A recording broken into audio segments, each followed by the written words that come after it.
Hello guys, hope you are doing well.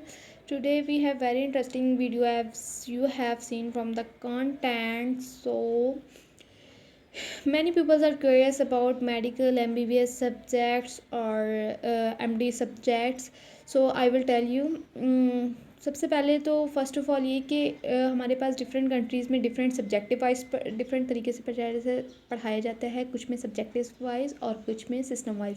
जो subjective wise होते हैं वो हमारे कुछ कंट्रीज़ में पढ़ाया जाता है, जैसे कि Pakistan, India, Malaysia, China, Russia like these. और जो MD वगैरह होते हैं इनमें हम सिस्टम वाइज पढ़ते हैं कुछ। और ये ज़्यादातर सिस्टम चलता है America, Canada, Australia like such kind of countries, UK वगैरह में। ठीक है। और सो फर्स्ट ऑफ ऑल हम सब्जेक्ट्स देखते हैं। टोटल MBBS में 17 सब्जेक्ट्स होते हैं, लेकिन कुछ यूनिवर्सिटीज़ ने माइनर इनके डिवाइड किए होते हैं, तो वो फिर अलहदा से हो जाते हैं। ठीक है, लेकिन होते इन्हीं का पार्ट से। लेकिन ओवरऑल बेसिक हमारे पास 17 सब्जेक्ट्स होते हैं MBBS के। ठीक है, कौन से सेमेस्टर में कौन सा सब्जेक्ट्स पढ़ते हैं आई विल टेल यू। ठीक है, सबसे पहले एनाटमी में हम पढ़ेंगे बोन्स के बारे में, हड्डियों के बारे में, पट्ठों के बारे में, मसल्स, जॉइंट्स, जो मतलब कि वेंस जा रही होती हैं, सप्लाई हो रही होती हैं बॉडी को, वो। और बॉडी के जो एक एक पार्ट है ना, उसके अंदर अंदर के हिस्से के बारे में ठीक है पढ़ेंगे। और उसके बाद उसकी पढ़ेंगे हम फिजियोलॉजी। ठीक है, इसमें शरियाने वगैरह एनाटमी में हम पढ़ेंगे और फिर उसी की सारी फिजियोलॉजी हो जाएगी। ठीक है,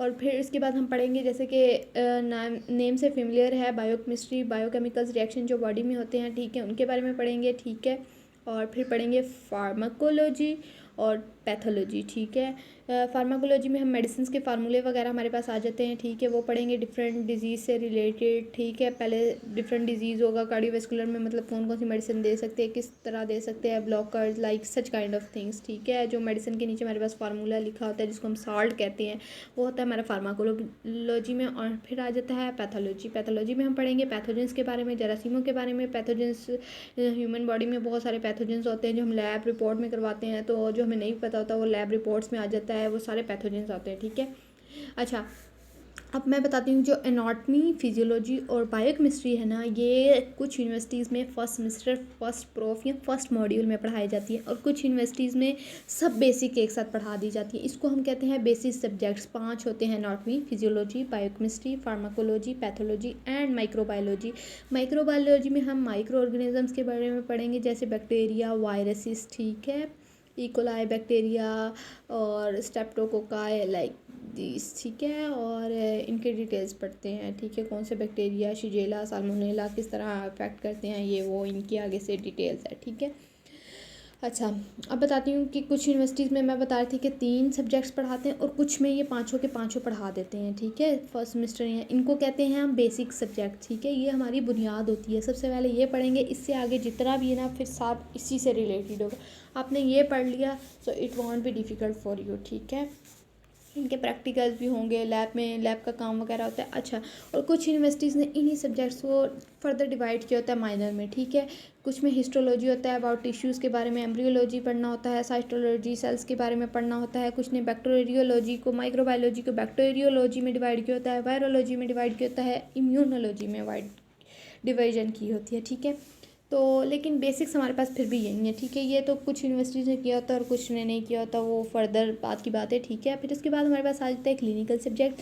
क्लिनिकल सब्जेक्ट्स हमारे नेक्स्ट सेमेस्टर में स्टार्ट होते हैं। बेसिक्स के साथ क्लिनिकल्स कभी भी स्टार्ट नहीं होते, क्लिनिकल्स अलग से स्टार्ट होते हैं। ठीक है, क्लिनिकल्स में हम पढ़ेंगे डिजीज़ के बारे में, जो जो बीमारियां हमें लग सकती हैं। ये तो हमारी बेसिक्स हो गई, इसमें कोई बीमारी नहीं होगी, इसमें सिस्टम्स के बारे में हो गई, उनकी डिटेल्स होगी, लेकिन इसमें हमारे पास सारी बीमारियां आ जाती हैं। ठीक है, ENT नाम से है, इसको हम ओटोराइनोलैरिंजियोलॉजी भी बोलते हैं। ENT को ओटोराइनोलैरिंजियोलॉजी, ओटो कहते हैं कान को। ठीक है, इस तरह से मतलब इसकी वो डिवीज़न है एयर नोज थ्रोट में।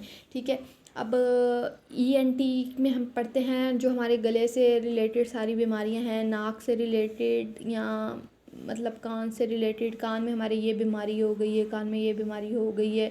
अब किस नस में हुई है वो तो हमने एनाटॉमी फिजियोलॉजी है इनमें बेसिक्स में पढ़ लिया, लेकिन जो बीमारी है ना वो क्या है, उसका ट्रीटमेंट क्या है, उसको हम कैसे, उसके लिए क्या रिपोर्ट्स करवाएंगे, मतलब ये सब कुछ हम लोग ENT सब्जेक्ट में पढ़ेंगे, ये ऊपर बेसिक्स में नहीं पढ़ेंगे। ठीक है, फिर आती है इंटरनल मेडिसिन।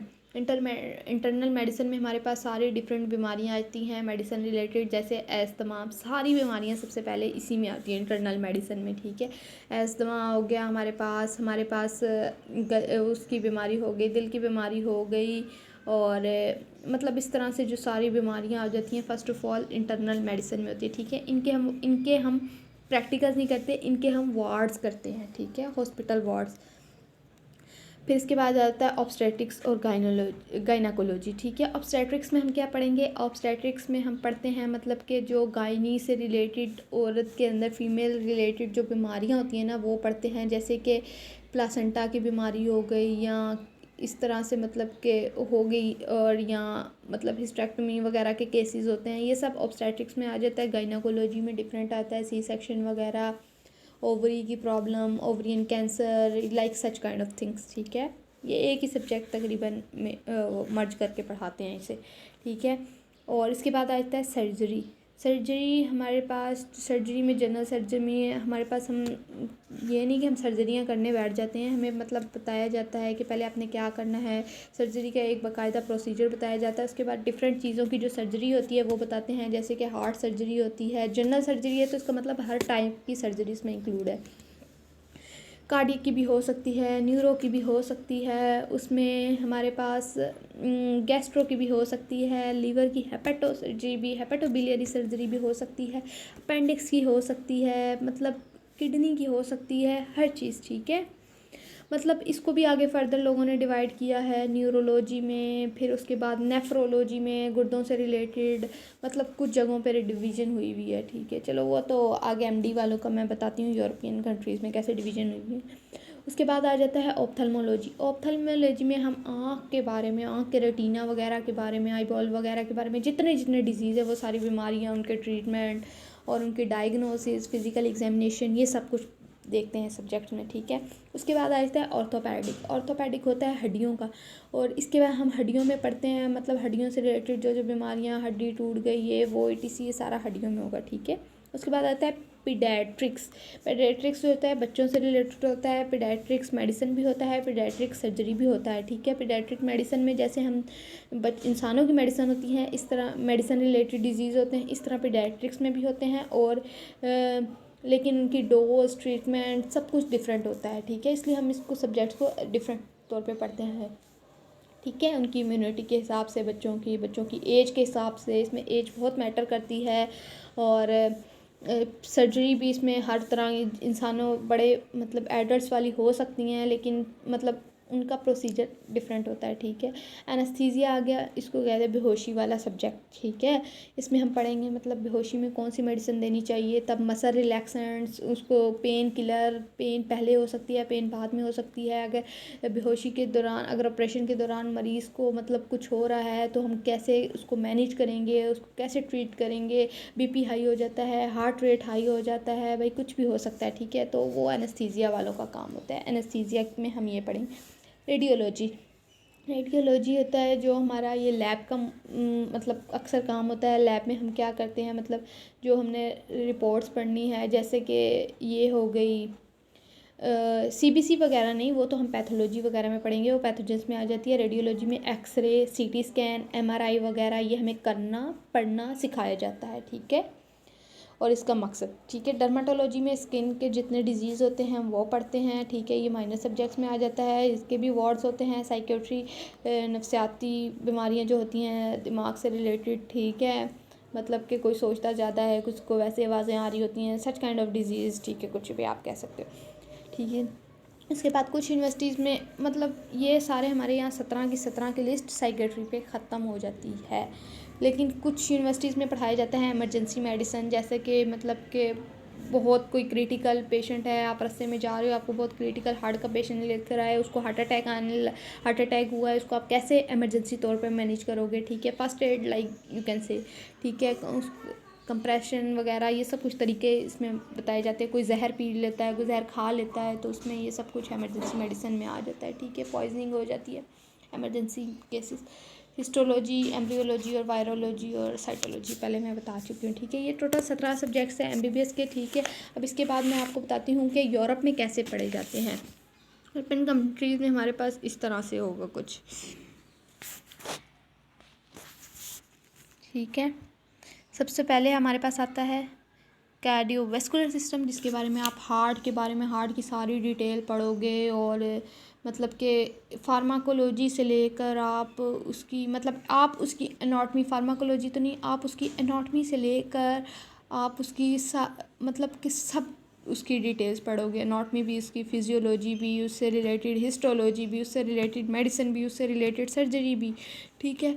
कार्डियोवैस्कुलर, इसी तरह डर्माटोलॉजी, इसी तरह एंडोक्राइनोलॉजी, इसी तरह एपिडेमोलॉजी, एथिक्स और लीगल इश्यूज़, मतलब कोई केस आपके पास आता है और वो ये कहता है कि हाँ भाई ये है, इसको एथिक्स और मतलब के लीगल इश्यूज़, अगर उसका एक्सीडेंट हुआ है, उसको इमरजेंसी साइन कराने हैं तो मेडिकल अफसर करेगा, प्रोफेसर करेगा, या मतलब कौन सा करेगा, ड्यूटी अफसर करेगा, या इस तरह से, ठीक है। गैस्ट्रोइंटेस्टाइनल, जो जिगरो मैदा वगैरह, इन सब की मतलब हेमाटोलॉजी, ऑन्कोलॉजी, मतलब खून की, कैंसर वगैरह की ऑन्कोलॉजी, कैंसर का सब्जेक्ट होता है। इन्फेक्शियस डिजीज़ के बारे में जो हमने बायोकेमिस्ट्री वगैरह माइक्रो में देखने होते हैं, ठीक है। मस्कुलोस्केलेटल, जो हड्डियों से रिलेटेड होता है। न्यूरोलॉजी, जो दिमाग से रिलेटेड होता है। ऑब्स्टेट्रिक और जच्चा बच्चा गाइनोकोलॉजिस्ट वगैरह, इन सब ये सब्जेक्ट्स में आ जाता है, ठीक है। जिसे हम कहते हैं गाइनोकोलॉजी, ऑब्स्टेट्रिक, माहिर इमराज, जच्चा बच्चा, उनके सब्जेक्ट्स हैं, ठीक है। और फिर ये पीडियाट्रिक्स, बच्चों का सब्जेक्ट है, बच्चों से रिलेटेड। पल्मोनरी, फेफड़ों से। रेनल, मतलब गुर्दों का है। और genito urinary, selected topic emergency medicine में, और लाइक दिस, ठीक है। और इसमें मैं एक सब्जेक्ट पूरी हूँ, फॉरेंसिक मेडिसिन, 18 सब्जेक्ट्स, ठीक है। ये मैं भूल गई थी। फॉरेंसिक मेडिसिन में हम पढ़ते हैं मतलब कि कोई पोस्टमार्टम, डीएनए मैचिंग वगैरह, इस तरह के बारे में हम इसके बारे में पढ़ते हैं, ठीक है। Thank you guys for your watching. Next we will come with an other interesting topic, so stay tune. Thank you, bye bye, अल्लाह हाफिज़।